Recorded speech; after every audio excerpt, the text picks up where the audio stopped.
कळमनुरी तालुक्यातील काणेगाव, बौर व डोंगरकडा ग्रामपंचायतच्या केलेल्या गैरकारभाराबाबत अनेक वेळा गट विकास अधिकारी पंचायत समिती कळमनुरी यांना लेखी तक्रार देऊन देखील कार्यवाही केल्या जात नाही। याबाबत वंचित बहुजन आघाडी कळमनुरी तालुक्याच्या वतीने पंचायत समिती कळमनुरी कार्यालयासमोर डपली बजाव आंदोलन करण्यात आले।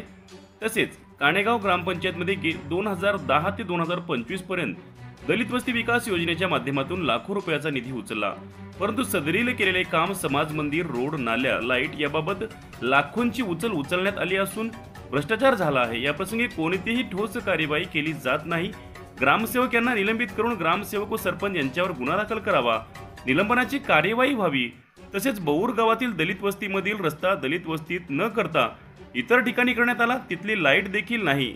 गेले कित्येक वर्षापासून ग्रामसभा घेतल्या जात नाहीत। ग्रामसेवक व सरपंच यांची मनमानी कारभार पाहायला मिळते। त्यामुळे वंचित बहुजन आघाडीने या विरोधामध्ये डपली बजाव आंदोलन केले आहे। तसेच डोंगरकडा प्रकरणात नागरिक सुविधांमध्ये 44 लाखाचा रस्ता करता येत नसताना व त्याच ठिकाणी रोडवर रोड केला जात आहे। हे चौकशी अहवाल सिद्ध झाला असून देखील यात ग्रामसेवक व सरपंचावर कारवाई केल्या जात नाही। अशा अनेक मागणी घेऊन सतत तक्रार देऊन देखील कोणतीही कार्यवाही केली जात नाही। या कारणास्तव तीनही ग्रामपंचायतीच्या विरोधात वंचित बहुजन आघाडीने 24 मार्च रोजी शेकडो कार्यकर्त्यांसह डपली बजाव आंदोलन संपन्न केले। वंचितचे तालुका अध्यक्ष राजू कांबळे, धम्मपाल पाईकराव, दादाराव खंदारे, बापूराव महाजन व इतर कार्यकर्ते मोठ्या संख्येने उपस्थित होते। जनतेचा आवाज 24/7 न्यूज साठी प्रतिनिधी मकबूल शेख, कळमनुरी। की 3 ग्रामपंचायतीच्या प्रकरणाच्या अनुषंगाने आज गट विकास अधिकाऱ्यांच्या विरोधामध्ये वंचित बहुजन आघाडीचं डपली आंदोलन आहे। बौर, काणेगाव आणि डोंगरखडा ग्रामपंचायत, काणेगाव मधील जातीवादी ग्रामसेवकांना, तिथल्या जातीवादी सरपंचांना दलित वस्तीमधलं समाज मंदिर गायब केलं, रस्ते गायब केले, नाल्या गायब केल्या, रोड गायब केले आणि अतिशय मोठा जवळपास 30 लाख रुपयाचा भ्रष्टाचार ग्रामसेवकांनी केलेला आहे। त्या गोष्टीचा विस्तार अधिकारी यांच्या माध्यमातून सगळ्या मागण्यांचा पंचनामा देखील झालेला आहे। पण संबंधित कळमनुरी पंचायत समितीचे गट विकास अधिकारी संबंधित तिन्ही ग्रामसेवकांना वाचवण्याच्या भूमिकेमध्ये आम्हाला दिसत आहेत। अंतिम नोटिसा देऊन जवळपास 2 महिने झालेले आहेत, तरी सुद्धा दप्तर दिनांकी कायद्याअंतर्गत निलंबनाची कारवाई त्यांनी केलेली नाही। बौर ग्रामपंचायतीचा विषय भी तसाच आहे। जवळपास 20 लाखाचा रोड तिथे केला गेला होता, पण दलित वस्तीचा रोड हे दुसऱ्या वस्तीमध्ये करण्यात आला।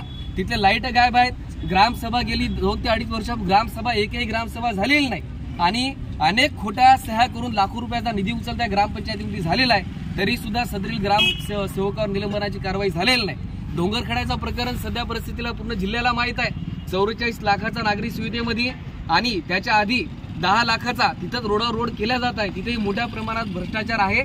संबंधित सर्व ग्रामपंचायतीच्या बाबतीमध्ये गट विकास अधिकाऱ्यांनी आम्हाला उत्तर द्यावं। त्यांच्यावरती स्थानिकच्या कोणत्या नेत्याचा दबाव आहे, ते कोणत्या नेत्याच्या दबावाखाली काम करायले, त्यांना आम्ही हे उत्तर मागत आहोत। आणि 3 महिन्यापासून मुख्य कार्यकारी अधिकारी, गट विकास अधिकारी यांचे ग्रामसेवकांना अभिलेख दाखवा म्हणून सरळ आदेश आहेत, पण संबंधित ग्रामसेवक एवढ्या आडमुडकीच्या भूमिकेमध्ये आहेत, ते या ग्रामसेवकाचे सुद्धा वरिष्ठ बॉस बनलेले आहेत। ग्रामसेवकाची ही दादागिरी फक्त गट विकास अधिकाऱ्यांच्या चुकीच्या भूमिकेमुळे, गट विकास अधिकाऱ्यांच्या निष्काळजीपणामुळे आणि गट विकास अधिकारी तातडीनं कोणतीही ऍक्शन घेत नाहीत, या कारणामुळे ग्रामसेवकांचा माज वाढत चाललेला आहे आणि यांच्यावरती पांघरून देण्याचं काम संबंधित कळमनुरीचे गट विकास अधिकारी करत आहेत। त्यामुळे आमची मागणी, आता हे जे आम्हाला पत्र दिलेले आहेत 6 महिन्यापासून गट विकास अधिकारी आमच्यासोबत फक्त पत्राचा व्यवहार खेळत आहेत। पत्र द्या, पत्र लो, पत्र दो, पत्र दो, पत्र दो। त्यामुळे याची सुद्धा होळी आम्ही करणार आहोत आणि जोपर्यंत गट विकास अधिकारी तात्काळ ग्रामसेवकाच्या सगळ्या बाबतीमध्ये पुरावे असताना, घोटाळा झालेला माहीत असताना, भ्रष्टाचार झालेला माहीत असताना कारवाई का करत नाहीत, याचं लेखी स्वरूपामध्ये जोपर्यंत ते आम्हाला उत्तर देणार नाहीत आणि आज तात्काळ ग्रामसेवकाचं निलंबन जोपर्यंत ते करणार नाहीत, आम्ही इथून सरकणार नाही। प्रशासनाला आमची विनंती आहे, शासनाला आमची विनंती आहे, कायदा सुव्यवस्थेचा प्रश्न आम्हाला निर्माण करायचा नाही, पण दलितांवर असे जर अत्याचार होत असतील, जर दलितांचे निधी चोरल्या जात असतील, आज संबंधित मलिदा खाण्याचं काम हे संगतमतानं जिल्हा परिषद आणि पंचायत समितीचे अधिकारी जर करत असतील, तर आज आमचं डपली बजाव आंदोलन आहे। पण याच्या पुढे हे अधिकारी जिथं दिसतील तिथं जोडे मारो आंदोलन सुद्धा आम्ही करणार आहोत आणि माझा जाहीर प्रशासनाला इशारा आहे, गुन्ह्याला आम्ही घाबरत नाही। किती गुन्हे दाखल झाले तर आम्हाला त्याची काही फिकर नाही, पण न्याय आम्हाला मिळाला पाहिजे। संविधानिक रूपाने आम्ही आमची मागणी मागितलेली आहे आज जर तात्काळ तिन्ही ग्रामसेवकाचं जर निलंबन जर झालं तर ते योग्य आहे, नाही तर हे आंदोलन असे सुरू राहते.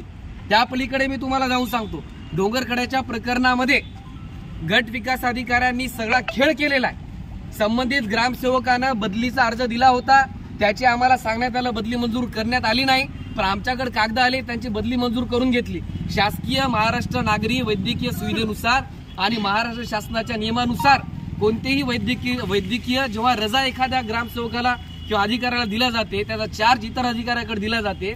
7 दिवसामध्ये संबंधित अधिकाऱ्यांना तो चार्ज स्वीकारणं बंधनकारक आहे, शासनाचा नियम आहे. पण 2 महिन्यापासून ग्रामपंचायत रिकामी आहे. 2 महिन्यामध्ये 10 तक्रारी झाल्या. मग गट विकास अधिकाऱ्यांनी का कारवाई केली नाही याचं उत्तर ते द्यायला तयार नाही.